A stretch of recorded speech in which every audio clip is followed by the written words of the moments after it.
Selamat sore Zahwa. Terima kasih sudah meluangkan waktunya untuk hadir di sesi konseling kali ini. Sebelum kita mulai, saya ingin memastikan apa yang akan kamu atau kita sampaikan di sini itu sifatnya rahasia dan tidak akan kebongkar di mana-mana. Tujuan saya itu untuk membantu kamu memahami dan mengolah apa yang sedang kamu alami saat ini. Sebelumnya, bagaimana kondisi kamu hari ini? Sejujurnya saat ini saya sedang merasa tertekan juga lelah sih. Oh, berarti saya nangkepnya kamu tertekan sama kelelahan ya. Iya, Ya, kita bisa jalan sesi konseling ini pelan-pelan. Gak akan ada jawaban benar ataupun salah. iya saya memang butuh tempat cerita. Baik, emang itu gunanya saya untuk mendengarkan. Silakan ceritakan dengan cara yang paling nyaman bagi kamu. Apa yang akhir-akhir ini paling sering kamu rasain ataupun paling mengganggu pikiranmu terkait perkuliahan? Akhir-akhir ini tugas saya lagi banyak banget, terus deadline-nya juga berdekatan. Itu yang bikin saya nggak punya waktu banyak buat ngembangin diri. Jadi, kamu merasa tuntutan akademik semakin berat, tapi deadline-nya ataupun waktunya itu semakin terbatas ya? Iya, saya jadi sering begadang juga, terus juga ngerasa tetap nggak maksimal hasilnya. Tapi Lalu kalau begitu, apakah ada kondisi tertentu di kondisi fisik ataupun emosionalmu? saya jadi gampang cemas, terus juga biasanya saya susah banget fokus, jadi kadang saya pengen nyerah aja sebenarnya. Berarti yang saya tangkap kamu itu merasa cemas, kamu itu merasa sulit fokus, terus juga ada muncul keinginan untuk merasa menyerah. Itu tentu sangat berat untuk dijalanin terus. Ya apalagi orang tua saya tuh terlalu banyak harapan buat saya gitu. Berarti tekanan dari orang tua pun ikut nambahin beban yang kamu rasain.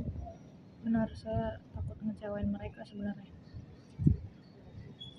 Sebelum kita lanjut, saya ingin mencoba merangkum apa yang kamu sampaikan.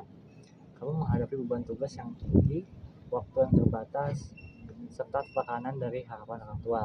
Hal ini pasti memunculkan pikiran seperti saya nggak boleh gagal ataupun kalau nilai saya jelek orang tua saya bakal kecewa.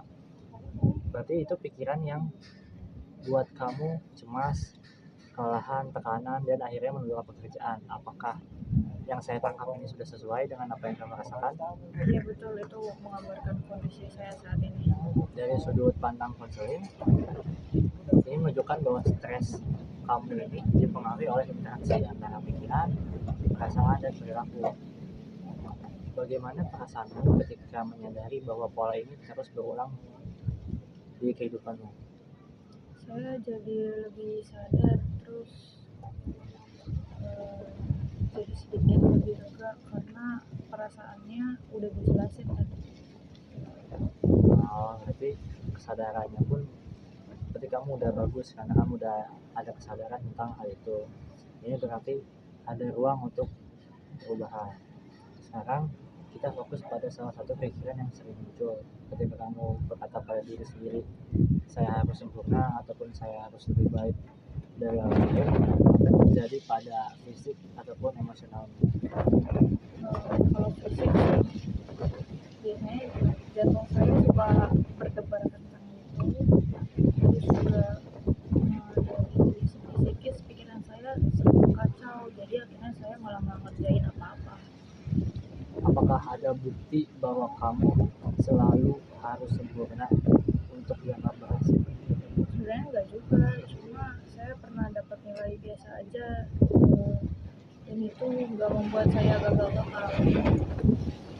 Bagus, jadi kita bisa mencoba mengganti pikiran tersebut dengan yang lebih seimbang. Misalnya, saya tidak harus menjadi lebih sempurna, saya cukup melakukan yang terbaik sesuai kemampuan saya saat ini. Bagaimana perasaanmu saat mengucapkan kalimat itu? Saya jadi merasa lebih tenang, terus realistis. Sekarang, kalau misalnya kamu udah ngerasain kayak begitu, kita buat rencana perilaku. kalau misalnya kamu bagi tugas besar dan menjadi bagian kecil, menurutmu apakah itu akan membantu? Rasanya rasanya tidak terlalu menakutkan. Baik, untuk minggu ini, mari kita tetapkan selalu target kecil dan yang realistis juga. Apa yang ingin kamu capai yang pertama kali? Saya ingin menyelesaikan 2 halaman makalah tanpa memikirkan nanti akhirnya gimana. Itu rencana yang sangat baik. Berarti yang harus kamu lakukan itu harus fokus pada proses, bukan tentang kesempurnaan, bukan tentang hasil akhirnya. Sebelum kita mengakhiri sesi ini, saya ingin merangkum hasil pembicaraan kita tadi. Hari ini kamu menyadari bahwa stres akademikmu itu dipengaruhi oleh banyak hal dan tuntutan eksternal yang selalu menekan diri sendiri. Kita telah mencoba berganti pikiran tersebut dengan yang lebih realistis serta menyusun langkah kecil yang bisa kamu lakukan. Apakah rangkuman ini sesuai dengan perasaanmu? Iya, sangat sesuai. Bagaimana perasaanmu sekarang setelah dibandingkan dengan awal sesi ini? Saya jadi lebih tenang, terus jadi punya harapan untuk mengelola stres yang saya punya. Saya senang mendengarnya. Lalu di sesi berikutnya nanti akan kita jadwalkan lagi. Kita bisa mengevaluasi perkembangan kamu dan menambah teknik relaksasi atau manajemen waktu kalau misalnya diperlukan. Terima kasih atas keterbukaanmu hari ini. Terima kasih juga, saya merasa didengar dan merasa dipahami.